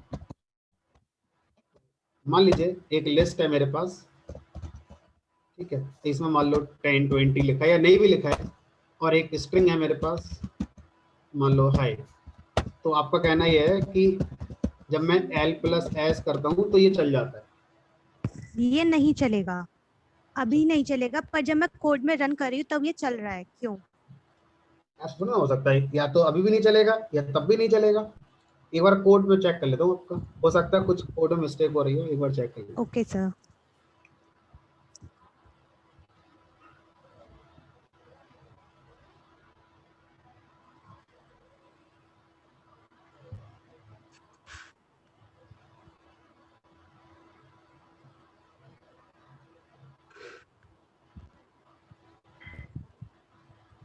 नहीं तो आप देखो, आपका जो कोड है उसमें ऐसा नहीं हुआ है, ये आपका कोड है। तो इस कोड में हुआ क्या है,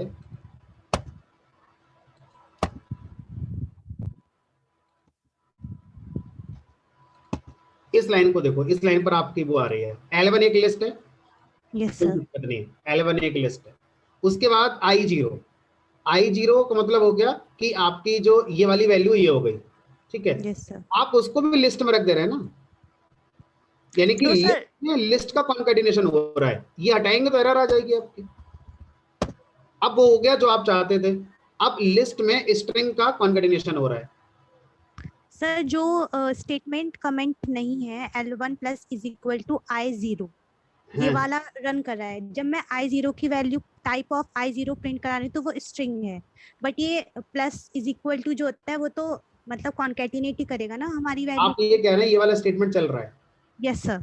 ठीक है, मैं इसी कोड को चला देता हूँ। ये आपकी एक लिस्ट है जिसमें कुछ एलिमेंट हैं, और ये आपका फॉर लूप लगा हुआ है, और फॉर I इन L में लगा हुआ है, ठीक है।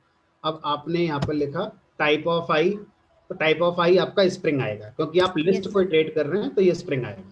यस फिर आपने टाइप ऑफ I0 लगाया। अब ध्यान से देखना, I कौन है? I इज अ स्ट्रिंग और String। उसका फर्स्ट करेक्टर होगा वो भी एक I0। स्ट्रिंग हो गया, यस सर। ठीक है, यानी कि T की बात हो रही है, यस सर। ठीक है। जब आप ऐसा लिखेंगे तो हर बार ये T की बात करेगा। उसके बाद आपने ऐसा कर दिया, इसका मतलब है L1 कौन है? एक लिस्ट, उस लिस्ट में कॉन्केट हो गया L1 plus plus I0। Yes T। I0 मतलब आपका T हो गया, यस सर। यानी कि इसको अगर मैं ऐसे लिख दूं तो इसमें हो गया L1 equal to L1 plus I0। Sir इस वक्त ये एरर दे रहा है, बट जब मैं प्लस इज इक्वल टू लगा रही हूँ तब ये चल रहा है। अच्छा, मतलब कॉन्सेप्ट ये है कि ये वाला और इससे पहला वाला, इन दोनों में Yes, sir. डिफरेंस, यस ये एरर दे रहा है, यस जो कि देना चाहिए था। यस। लेकिन जब हम ये लगाते हैं,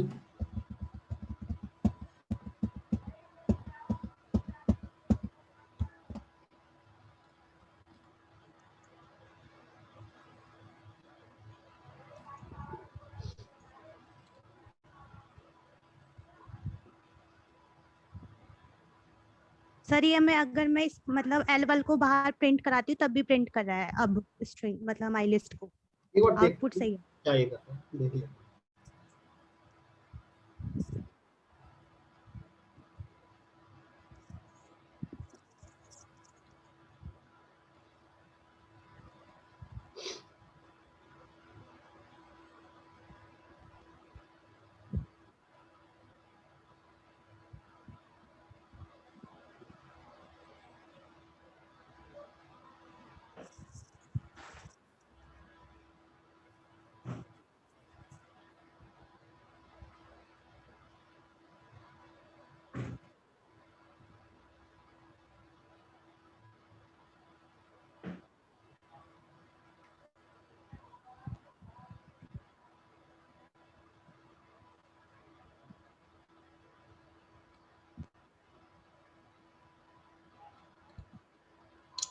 इसको थोड़ा कॉम्पैक्ट करते हैं, इंटरेस्टिंग क्वेश्चन है।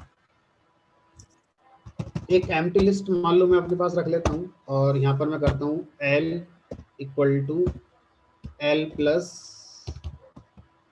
मान लो A, उसके बाद फिर मैं प्रिंट कराता हूँ L के लिए, तो ये एरर आएगी।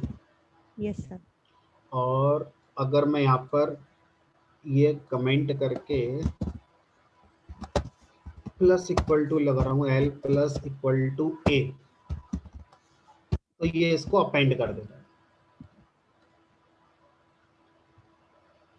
ओके। यानी कि ये जो प्लस इक्वल टू जो सिंबल है, जब आप लिस्ट के साथ यूज कर रहे हैं प्लस इक्वल टू, तो ये अपने अंदर से क्या कर रहा है, अपेंड फंक्शन कॉल कर दे रहा है इस एलिमेंट के साथ। Okay sir. यानी जो प्लस इक्वल टू ऑपरेटर है, कंपाउंड ऑपरेटर, ये जो वाला जो हमारा कंपाउंड ऑपरेटर है, इसको ओवरलोड किया गया है लिस्ट के लिए, और इसका जो डेफिनेशन दिया गया है वो दिया गया है अपेंड करना, इसलिए हमारा चल रहा है। और जो ये वाला सिंबल है डबल इक्वल वाला, इसमें अपेंड की डेफिनेशन नहीं है, इसलिए ये हमारा नहीं चलता। ठीक है, okay sir, thank you sir. और कोई किसी का क्वेश्चन भाई?